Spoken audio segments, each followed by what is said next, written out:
Hello বন্ধুরা, কেমন আছেন সবাই? ভালো আছে নিশ্চয়ই। আজকে আমি বানাচ্ছি হোমমেড ফুচকা।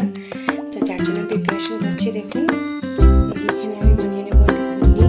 এখানে আমি সিদ্ধ করে রেখে দিয়েছি এবং এটা দিয়ে একটু ঘুগনির মতো বানিয়ে নেব। এবং এই সাইডে আমি বানিয়ে রেখেছি এই যে ফুচকার চাটনি, তেঁতুলের চাটনি বানিয়ে রেখেছি। আজকে আমি বানাবো দই ফুচকা। বন্ধুরা, আমি এখানে মটরটা দিয়ে দিয়েছি।